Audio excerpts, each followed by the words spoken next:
To use the term extraordinary to describe the career of our first keynote speaker, Gary Locke, feels like a gross understatement.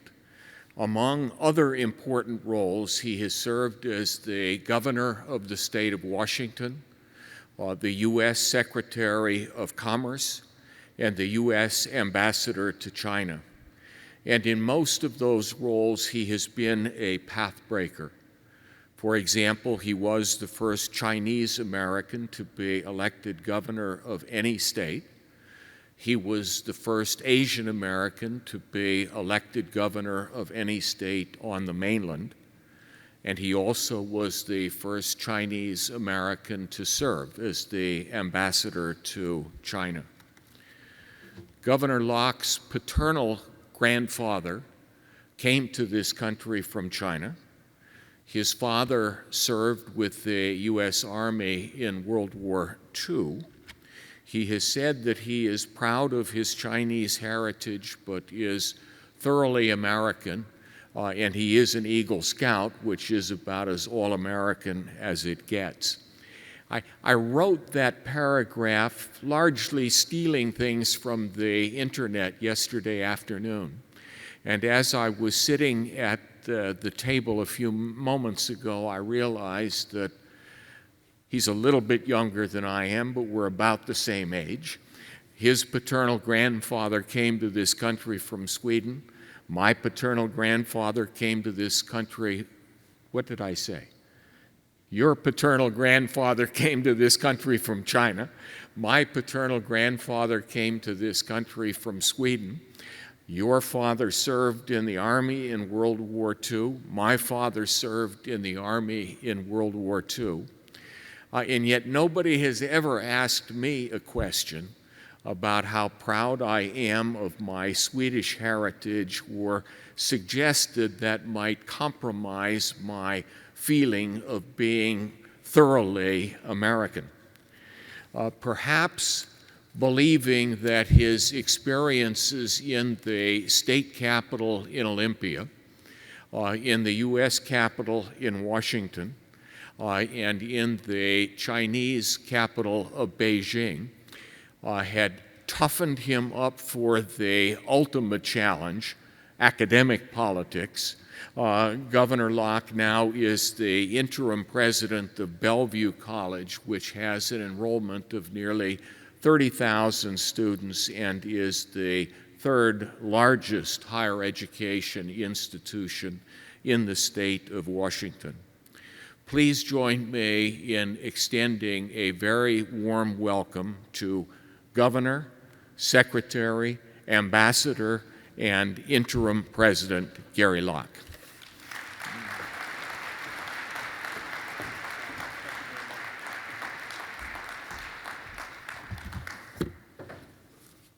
Well, thanks, Mark, for the introduction, and thank you, Mark and Laura, for inviting me to speak at this incredible conference. Good afternoon, everyone, and I'm really so honored to be with you here at this inaugural, but first of many more, Eradicate Hate Global Summit, an historic occasion where people and organizations from around the world have come together to foster effective actions to combat hate, prevent hate crimes, and provide justice for the victims of such crimes. Other than ending the global COVID pandemic and combating climate change, I can't think of a more urgent mission for the world right now than to eradicate the other virus, the virus of hate, that threatens not just the safety and well-being of people around the world, but our collective humanity. I want to thank the conference committee, the organizers and the sponsors, and especially the Pittsburgh community, whose members have borne the unimaginable pain and suffering from the horrific massacre at the Tree of Life Synagogue 3 years ago, but transformed it into an ultimate act of love, that of tikkun olam, Hebrew meaning to heal the world, to repair the world, transforming one's own pain into action so that others may be spared such pain. Thank you to all your bravery and your leadership. Over the next few days, we'll hear from many esteemed experts offering their wisdom, expertise, and strategies on eradicating hate.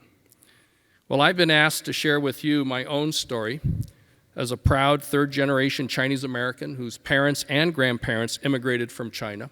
Someone who, because of America's promise as a land of freedom, opportunity, and equality, has had the honor of serving my fellow American citizens in public service and in representing our country on the world stage. I am also someone who has been the target of terrifying hate. Our family story begins in the 1800s when my grandfather came to America as a teenager from a small village in China and worked as a houseboy for a family in the state capital of Washington. He swept floors, washed dishes, and helped cook meals in exchange for English lessons. He worked hard and eventually returned to China. He got married and started a family. Grandfather actually then returned to Seattle to work, but would send money back to China to support the family. And eventually he went back to China and brought the whole family to Washington State. So my dad, as Mark said, also came to America when my dad was a teenager. He joined the United States Army before the outbreak of World War II and participated in the Normandy invasion, part of the 5th Armored Division, and was given secret orders by General Patton to rush to Berlin ahead of the Russians. And so they therefore encountered through northern France the most fierce and bloodiest battles of World War II. And after the war, my dad went to Hong Kong, met my mom, they got married, and brought her back to Seattle. I learned English in kindergarten at the same time that my mom was learning English to become a United States citizen. As we were growing up, Mom and Dad had a small restaurant and then later a grocery store that was open 7 days a week, 14 hours a day. And after school, us kids helped at the store and we did our homework. Our whole family stayed focused on 3 things: getting a good education, working hard, and taking care of each other.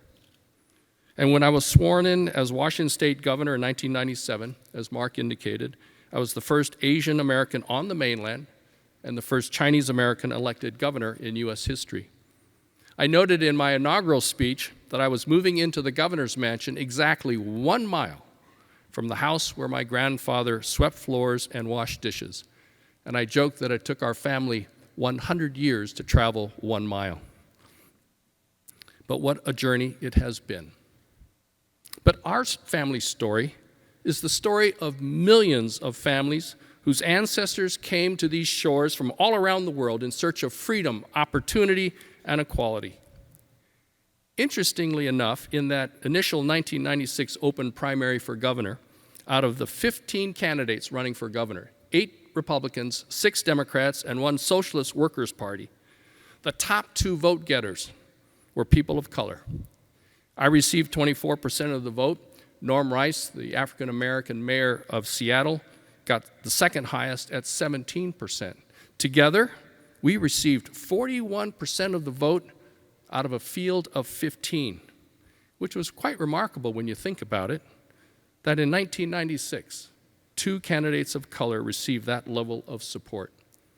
I felt so proud of our state. Of course, independent polls show that there was a small fraction of voters who would never vote for a person of color. But no matter, I went on to win with almost 60% of the vote in the general election. But in my second term as governor, I received a startling reminder of the terrifying consequences of bigotry and hatred that could be caused by even just a handful, by even a single individual. And that's when the FBI informed us that I was the target of an assassination plot by the leader of a white supremacist group in the state of Washington who rejected the notion that I could be the legitimate governor, that an Asian American could be the legitimate governor of our state. And for weeks until his arrest, my wife and I wore bulletproof coats every time we went out. We were accompanied by an expanded security detail and told to stay away from windows. Imagine being in our house or in the governor's residence and having to stay away from windows. We kept this from the children, but this was an ever-present anxiety and fear. We couldn't help constantly reassessing our surroundings, wary that a person with a high-powered rifle could be lurking far away in a vehicle, in a building, or in the woods. Additionally, in 2003, I gave the Democratic response to President George W. Bush's State of the Union address. And by the way, as governors, when we were governors, we used to hang out a lot together. So it was kind of odd giving the response to President Bush's State of the Union address. But after giving that address, my family and I received a torrent of racist slurs, hate mail, death threats, with a number of those threats specifically referencing my ethnicity and telling me to go back where I came from. Excuse me, I'm from America. I was born in America. I'm an American. As an elected official, you expect criticism and people who will strongly, intensely dislike you or your policies. But being the personal target of racial hate was scary and made us afraid for our family. That someone who knew nothing about you could hate you with such vengeance and animosity as to want you dead, just because of the color of your skin, your ethnicity, or where they think you came from. In the case of the assassination plot, the person was ultimately convicted of weapons offenses because there was insufficient proof of concrete steps to carry out the plot. Unfortunately, the racial and ethnic hate our family experienced years ago has, in the last several years, become more of a reality for too many Americans. As we've heard, the FBI reported that in 2020, the highest level of hate crimes in more than a decade and 6% increase over the previous year. The National Coalition Stop API Hate received over 9,000 reports of bias incidents against Asians and Pacific Islanders between March 19, 2020, the rough beginning of the pandemic, and June 2021. More alarming is that the number of reported incidents in the first 6 months of 2021 equaled the reported incidents for all of 2020. This unprecedented increase in violent crimes and harassment against Asians in America have over the past year been due in no small measure to the false and inflammatory rhetoric, scapegoating, and blaming the Asian community for the coronavirus, which former President Trump mockingly called the China virus, the Wuhan virus, the Kung Flu virus. It also hasn't helped that in the past few years of escalating tensions between the government of America and the government of China, our government has cast a cloud of suspicion over all Chinese Americans by asserting that all Chinese students and researchers represent a, quote, whole of society, unquote, threat to the American way of life, as FBI Director Christopher Wray did in 2018. The implication was that every person of Chinese descent was not to be trusted. This kind of broad-brush racial stereotyping and fear-mongering has only served to perpetuate old and dangerous stereotypes of Chinese and Asian Americans as perpetual foreigners that were not Americans, creating an increasingly toxic, dangerous us versus them environment of hate. Committee of 100, a nonprofit member organization which I chair and which is dedicated to advancing opportunities for Chinese Americans throughout America, recently published a study, Racial Disparities in Economic Espionage Act Prosecutions, a window into the new Red Scare. It details how individuals with Asian or Chinese names are punished twice as severely as defendants with Western names when prosecuted under the Economic Espionage Act, and more often denied bail while awaiting trial. And the Department of Justice is much more likely to publicize alleged spying by people with Asian names than by those with Western names. Anti-Asian sentiment is, of course, not new in our country. The pain of the Chinese Exclusion Act of 1882 or the Japanese internment camps of World War II still lingers, as does the brutal murder of Vincent Chin, a Chinese American who was killed in Detroit in 1982 by two white men who thought he was of Japanese descent and blamed him for the decline in the U.S. auto industry, for which these two defendants received 3 years probation and a $3,000 fine. Or the murderers earlier this year of the 8 victims of the Atlanta spa shootings, 6 of whom were Asian American women.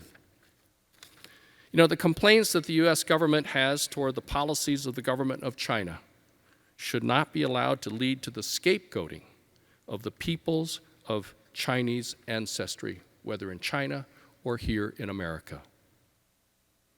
The pain we feel from hate and prejudice is not unique to us as Asian Americans. The murders here in Pittsburgh 3 years ago, the murders in Orlando, Charleston, El Paso, Charlottesville, and so many other shootings, murders, lynchings, and hate crimes going back to the very beginning of our nation's history. We are united here today in our sorrow and grief for what our peoples have suffered and what so many people have suffered, simply because we look different, worship different, or love different. We are also united here today by a common purpose: to eradicate hate. How do we do this? How do we make real and lasting change? We need new laws, procedures, and guardrails. But we also need to create the conditions and environment where peace, tolerance, and acceptance of differences are more attractive and more valued there than fear-mongering, hate, and aggression. So much of hate is rooted in the fear of differences, tribal differences. So we have to do the exact opposite: embrace our differences and see in them our ultimate human humanity, or our ultimate common humanity. The strength of America is our diversity of people, ethnicities, cultures, languages, religions. This is the secret sauce of our dynamism and our resilience. Except for the indigenous people, the Native Americans, we're all foreigners. Whether first generation or 10th, whether our ancestors arrived on the Mayflower or from Sweden, a slave vessel from Africa, or a steamer from Asia. For close to 250 years, people from every corner of the earth have come to America in search of freedom, opportunity, and equality. And wave after wave of immigrants have renewed and enriched America. So our diversity should not be feared, but rather fostered and celebrated and placed front and center of what it means to be American, of what truly makes America great. If we can cultivate an environment where diversity is valued and embraced, then those who would sow hate based on differences will find no fertile ground. Creating an environment of tolerance, peace, and acceptance will require us to always stand up in allyship, to speak out, and take action against any and all forms of hate, as Tanya just spoke of, and as the town of Whitefish recently did. Earlier this year, Committee of 100 issued a 10-point plan that called on elected officials to do more to end the xenophobia and racism directed at the AAPI community. We did that not only with the leaders and others in the AAPI community, but also with the American Jewish Committee, the Anti-Defamation League, the NAACP, the National Urban League, NALEO, and the Partnership with Native Americans. No group can battle hate alone. We have to work together. And that is why we are here today. Shortly after I was elected governor, our entire family, mom and dad, my brothers and sisters and their spouses, my wife and I, we all made a pilgrimage to our ancestral village in southern China. It was like stepping back into the 1800s, when my grandfather left China to come to America. Mom and dad had not set foot in the village since their wedding day, almost exactly 50 years earlier. In our tiny village of about 150, which is only 2 miles from a city of millions of people, there's still no running water in the homes, just hand pumps connected to the village well. People use chamber pots and an outhouse on the edge of the village. They cook using wood kindling and some coal briquettes. A bare light bulb hangs from each ceiling, and hand-washed clothes were hung out to dry. In short, very little had changed since grandfather left. some 100 years before. To the members of the village, my return was a vindication of their hard work and their sacrifices pooling money to send family members to America. My election as a governor in America represented the success of the entire village and the affirmation of all that America stands for. And it is this multiracial democracy of ours, made up of people and cultures from all over the world, where everyone seeks to pursue their dreams, that makes this unfinished experiment of America, with all of its shortcomings, worth fighting for. The virus of hate threatens our safety, our institutions, our democracy, our freedoms, and not least, our common humanity. Let us commit ourselves to working together for a more peaceful, just, and loving world. Together, we can repair this world.